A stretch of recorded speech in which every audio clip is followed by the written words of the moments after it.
راځئ چې دا یو کار په صداقت وکړو ملګرو، راځئ چې د ظالم مخالفت وکړو ملګرو. مننه. راځئ چې دا یو کار په صداقت وکړو ملګرو، راځئ چې د ظالم مخالفت وکړو ملګرو، او راځئ چې سره یو شو د ظالم مخنیوی وکړو. راځئ چې سره یو شو د ظالم مخنیوی وکړو، راځئ چې د مظلوم سره شفقت وکړو. مننه. او راځئ چې د شرخوخو ته یو موټی یو وجود شو. راځئ چې د شرخوخو ته یو موټی یو وجود شو، راځئ چې د هیواد خپل حفاظت وکړو ملګرو. مننه. او راځئ چې دا نړۍ یو د مینې ګلدسته کړو. راځئ چې دا نړۍ یو د مینې ګلدسته کړو، راځئ چې نن اقرار د محبت وکړو ملګرو. مننه. راځئ چې دا نړۍ یو د مینې ګلدسته کړو، راځئ چې نن اظهار د محبت وکړو ملګرو. او راځئ چې د نفرت د دیوالونه راګزار کړو. راځئ چې د نفرت د دیوالونه راګزار کړو، راځئ چې د نفرت سره نفرت وکړو ملګرو. مننه. او راځئ چې نن په مینه د یو بل نه لاس چاپیر کړو.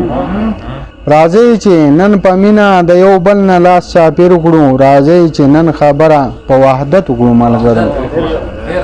مننه. او راځئ چې د تضاد او تربګنۍ له منځه لر کړو. راځئ چې د تضاد او تربګنۍ د منځه لر کړو، راځئ چې تک په لاره د الفت وکړو ملګرو. مننه. او راځئ چې د انا د کچ او غټ د منځه لر کړو. راځئ چې د انا د کچ او غټ د منځه لر کړو، راځئ چې د خپل ولس خدمت وکړو ملګرو. او راځئ چې مینه وشیندو نفرت لا ماته ورکړو. راځئ چې مینه وشیندو نفرت لا ماته ورکړو، راځئ چې داسې کار په حقیقت وکړو ملګرو. مننه. او راځئ چې دا ولس د شر په زیان باندې خبر کړو. راځئ چې دا ولس د شر په زیان باندې خبر کړو، او راځئ چې دې ولس ته نصیحت وکړو ملګرو. مننه. راځئ چې دا ولس د شر په زیان باندې خبر کړو، راځئ چې دې ولس ته نصیحت وکړو ملګرو. او راځئ چې د نظام د بدلولو आवाज وکړو. راځئ چې د نظام د بدلولو आवाज وکړو، راځئ چې ترنه منګه بغاوت وکړو. مننه. او راځئ چې د قلم په زور د خپل هیواد آباد کړو. راځئ چې د قلم په زور د خپل هیواد آباد کړو، راځئ چې لږ نظر په امنیت وکړو ملګرو. مننه. او راځئ چې د عزت په دې خبره متفق شو. راځئ چې د عزت په دې خبره متفق شو، راځئ چې نن ملاتړ ټول د عزت وکړو ملګرو. کله وای زمنګ د مال او ځان ته حفاظت وکړه خالقا. زمنګ د مال او ځان ته حفاظت وکړه خالقا، د هر یو مسلمان ته حفاظت وکړه خالقا. او بېوسه دي هیڅوک د تپوس پوښتنې نشته. بېوسه دي هیڅوک د تپوس پوښتنې نشته، فلسطین او د لبنان ته حفاظت وکړه خالقا. او یهودو په جومات او مدرسو کې شهیدان کړل. یهودو په جومات او مدرسو کې شهیدان کړل، د خپل کتاب قرآن ته حفاظت وکړه خالقا.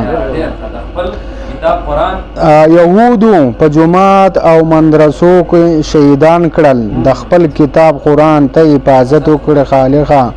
او اوباده او نړۍ ګرده پرنځ باندې اخته ده.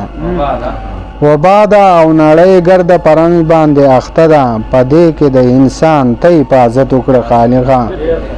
او موږ ستا د ازمیښت نه یو ربه ډېر زیات ګناهګار یو. موږ ستا د ازمیښت نه یو ربه ډېر زیات ګناهګار یو، زمونږ د ایمان ته حفاظت وکړه خالقا. او تار تار دی او شلیدلی د پښتونو لس ګریوان دی تار تار دی او شلیدلی د پښتونو لس ګریوان دی زمونږ د دې ګریوان ته حفاظت وکړه خالقه او ستا رقم لاسانی دی ربه موږ یې طلبګار یو ستا رقم لاسانی دی ربه موږ یې طلبګار یو په موږ شه مهربان ته حفاظت وکړه خالقه او عزت وای د غازیانو اتلانو لوی مسکن دی عزت وای د غازیانو اتلانو لوی مسکن دی زمونږ د پاک ابهان ته حفاظت وکړه خالقه